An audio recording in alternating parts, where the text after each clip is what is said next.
The email landed in my inbox like a hand grenade on an otherwise ordinary Tuesday morning. James, we've decided to go with Kevin's pitch for the Anderson account.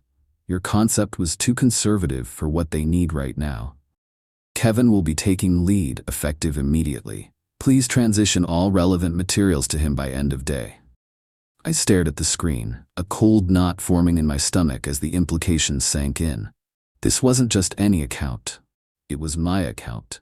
I'd spent 6 months cultivating the relationship with Anderson Technologies, learning their business inside and out, having dinner with their CMO Sarah Anderson 3 times to understand her vision, carefully crafting a marketing strategy that aligned with their long-term goals while acknowledging their conservative Midwestern roots.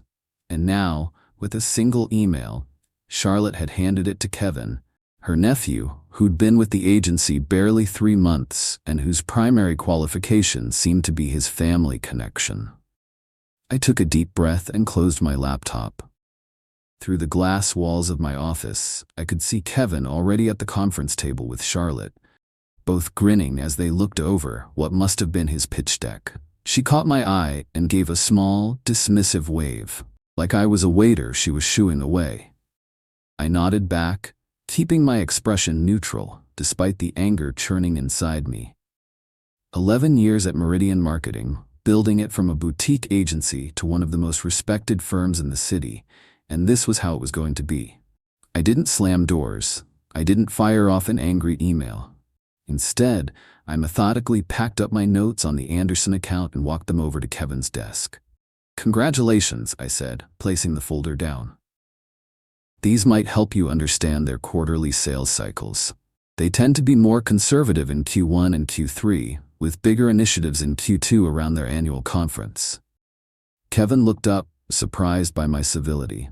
He'd expected an outburst, I could tell. "Thanks, man. No hard feelings, right?"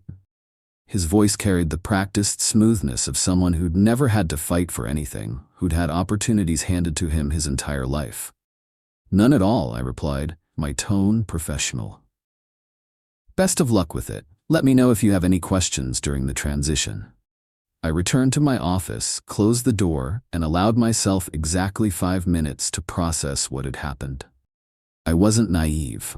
I'd seen the signs.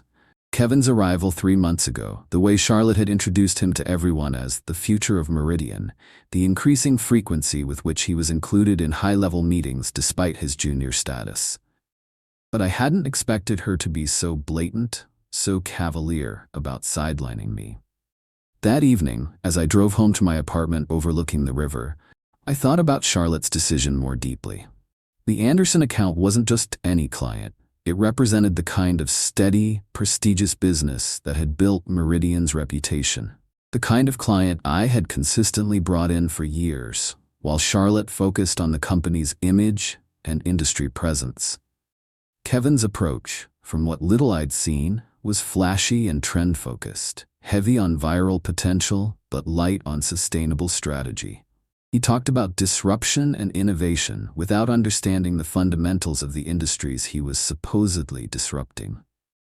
Charlotte had always appreciated my methodical approach before. What had changed? The answer came in fragments over the following weeks. First, I noticed Kevin joining Charlotte for lunch almost daily, returning with tales of family gatherings and insider jokes. "Aunt Char says" became his favorite phrase in meetings. Then came the pattern of him being added to high-level meetings I would typically attend, sometimes without my knowledge, until afterward. Finally, there was the unmistakable shift in how my ideas were received in creative sessions, suddenly scrutinized or overlooked entirely, while Kevin's half-baked concepts were met with Charlotte's enthusiastic approval. This wasn't just about one account. This was about Charlotte positioning her nephew for advancement at my expense. She was systematically undermining my position in the company I had helped build. I could have confronted her directly.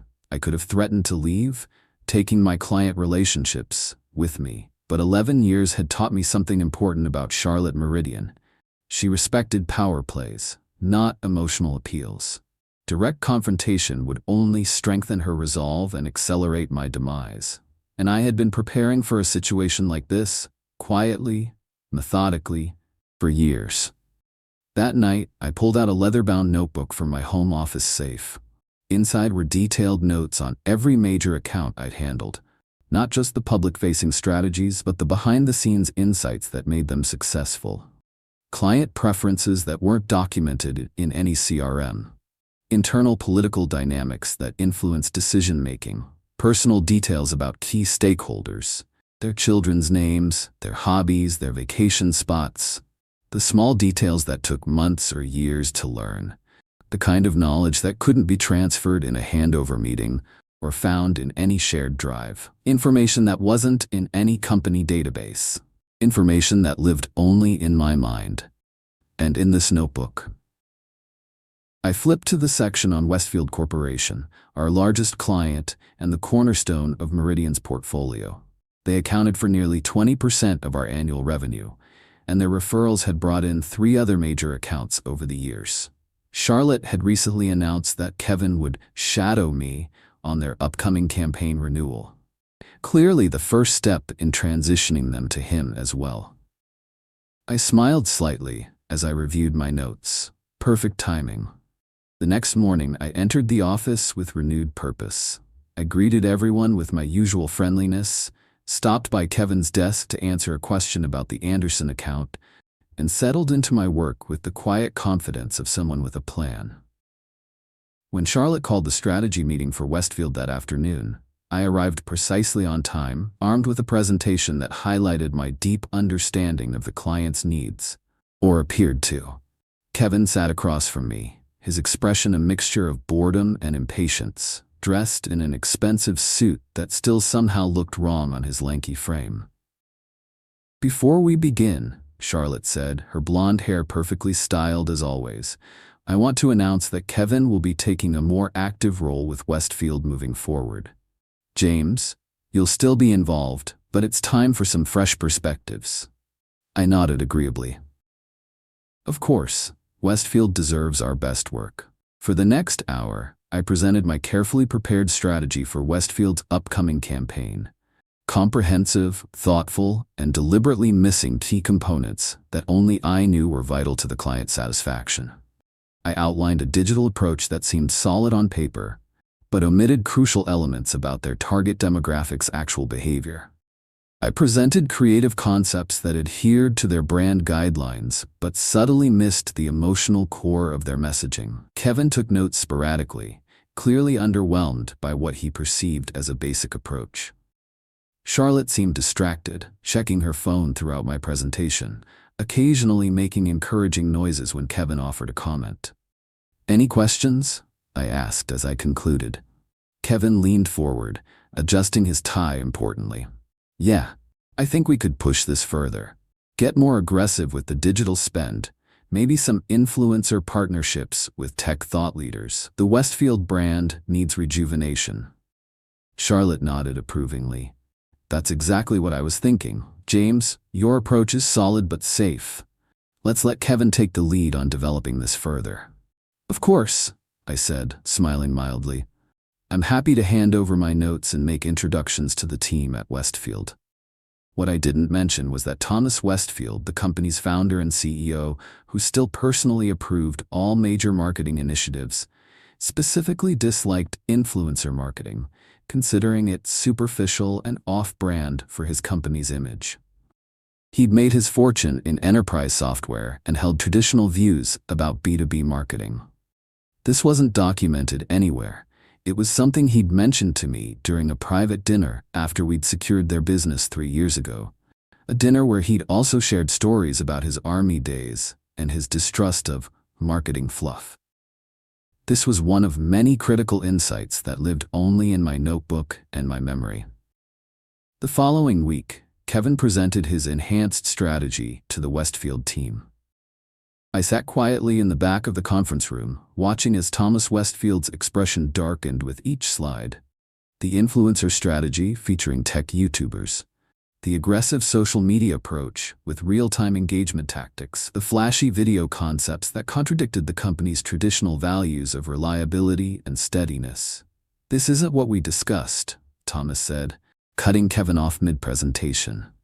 His voice was quiet but carried the weight of someone who didn't need to yell to be taken seriously. This approach fundamentally misunderstands who we are as a company. Kevin stammered, looking to Charlotte for help, his rehearsed confidence evaporating. We thought a more contemporary approach would help reach new market segments. We've been in business for 37 years, Thomas interrupted. We've outlasted dozens of contemporary competitors because we don't chase trends. We build trust. Charlotte jumped in, attempting to salvage the meeting, but the damage was done. Thomas folded his arms, his posture closing off completely. Perhaps James could share his thoughts, Thomas suggested, looking directly at me.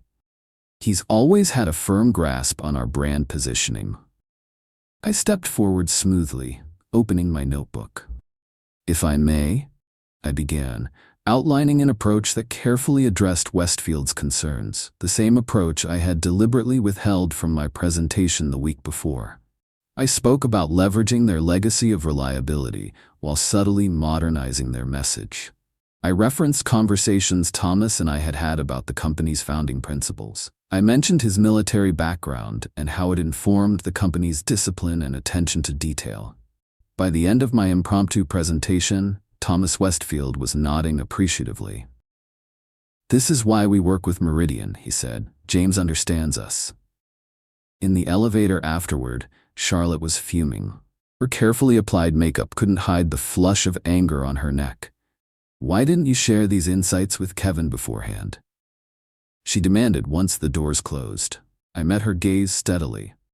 "I assumed he had reviewed the account history and client notes before taking the lead," I replied calmly. "Isn't that standard procedure for anyone handling a major account?" Kevin stared at the floor. His earlier confidence evaporated, suddenly looking every bit the inexperienced newcomer he was. "You set him up to fail," Charlotte said, her voice low and dangerous. "No," I corrected her, still calm. "I expected him to do his homework, the same way I did when I was starting out, without the advantage of a family member in leadership." The elevator doors opened, and I stepped out first, leaving them to absorb the subtle rebuke. The incident might have been dismissed as a one-time failure, but I knew it was just the beginning. 3 days later, another major client, Blackridge Financial, expressed dissatisfaction with Kevin's approach to their upcoming campaign. "There's just something missing," their marketing director said. "It doesn't feel like you understand our customers." A week after that, the Anderson account, the very one that had started this whole situation, called Charlotte directly to complain. "We've always appreciated Meridian's thoroughness," Sarah Anderson said, "but this new direction feels superficial." Each time I was called in to salvage the relationship, armed with insights that weren't recorded in any official documentation. I never gloated. I never said "I told you so." I simply fixed the problems, drawing on my years of knowledge, reinforcing in everyone's minds, clients and colleagues alike, exactly what value I brought to Meridian. Meanwhile, I began having quiet lunches with several of our other major clients. Not to poach them, I wasn't ready to burn bridges yet, but to strengthen relationships, to remind them who had always been their advocate at Meridian. I made sure these meetings weren't secret. I logged them in our CRM system. I wanted Charlotte to see them and understand the message. These relationships belong to me. 2 weeks later, Charlotte called me into her office. The aggressive confidence was gone from her demeanor. She sat behind her desk, impeccably dressed as always, but there was a new tension in her shoulders.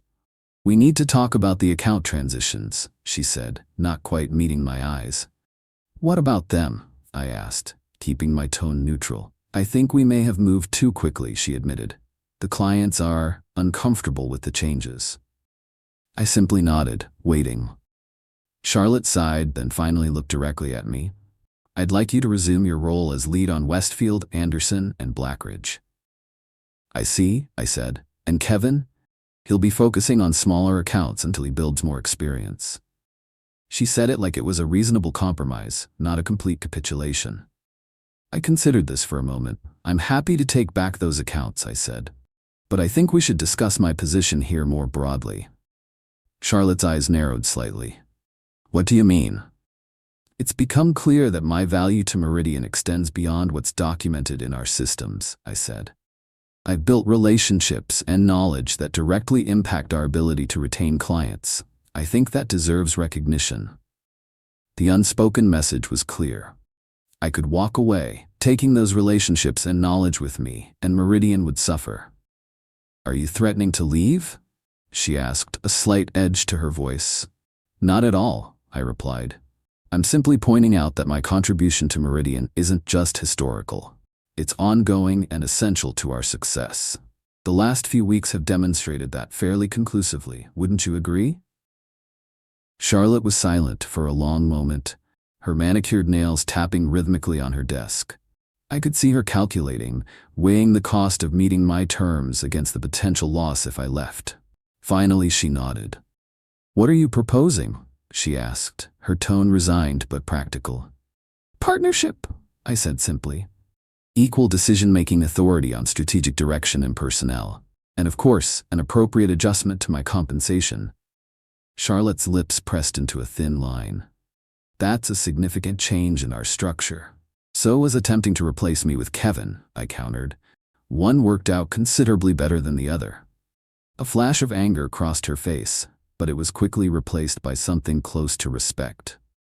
Charlotte had always been a pragmatist. "I'll need to think about this," she said. "Of course," I replied, standing up. "Take all the time you need." I should mention, though, that Thomas Westfield invited me to his charity gala this weekend.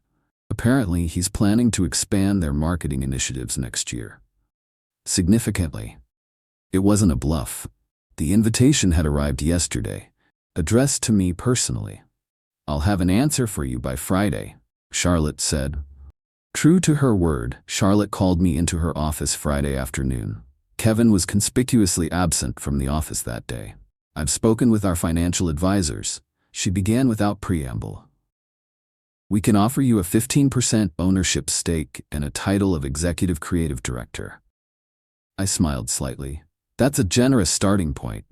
But I think we both know that Thomas Westfield and Sarah Anderson don't care about my title.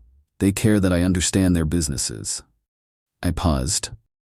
I was thinking more along the lines of full partnership. Meridian and Walsh has a nice ring to it, don't you think? Charlotte's eyes widened slightly. "You can't be serious." "Completely serious," I replied. "Though I'd be open to discussing the exact profit-sharing structure." "That's absurd," she said, but her tone lacked conviction. "Is it?" I asked. "Let's look at the accounts I've personally brought in over the last 5 years." I slid a document across her desk, another one I'd prepared in advance. "They represent 62% of our current revenue. That's not counting referrals." Charlotte glanced at the paper, then back at me. Reassessing. This was why she was successful despite her blind spots. She knew when to adjust. 30% ownership, she countered. "And we keep the Meridian name. It has brand equity. We can add your name to the masthead. Meridian Marketing, founded by Charlotte Meridian and James Walsh." I pretended to consider it. 40%, and we restructure the management team. Kevin returns to an appropriate entry-level position. Not fired, but not fast-tracked either. Charlotte hesitated only briefly. "Fine, I'll have the paperwork drawn up." She extended her hand across the desk. "But James, this kind of power play isn't personal," I finished for her, taking her hand. "It's business. I thought you of all people would appreciate that." A thin smile crossed her face. Touché. 3 months later, my name appeared on the door alongside Charlotte's. The new letterhead read, "Meridian Marketing, founded by Charlotte Meridian and James Walsh." Kevin was reassigned to a smaller regional office, where he could learn the business properly without the shortcuts his aunt had tried to provide. Our client retention rate had never been higher, and my leather notebook remained in my briefcase. A reminder that in business, as in life, real power often comes not from what you say, but from what you strategically leave unsaid. At our first partners meeting, Charlotte raised her glass in a toast. "To Meridian's future," she said, more relaxed than I'd seen her in months. The battle was over, and though she hadn't won, she'd adapted in a way that still left her successful and wealthy. I raised mine in return. "To knowing your true value," I replied. She met my eyes, a new respect evident in her gaze. We both understood what had happened. I hadn't just fought for my position. I had demonstrated precisely why I deserved it. There had been no shouting, no ultimatums, no threats, just a clear, irrefutable demonstration of worth. 6 months later, I hired a promising young marketing graduate named Elena, who reminded me of myself at that age, smart, thorough, and without family connections. I assigned her to shadow me on the Westfield account and made sure she took detailed notes of everything I shared. Some lessons, after all, are worth passing on properly. Sometimes the most powerful voice in the boardroom is the one that knows exactly when to speak, what to say, and what to withhold.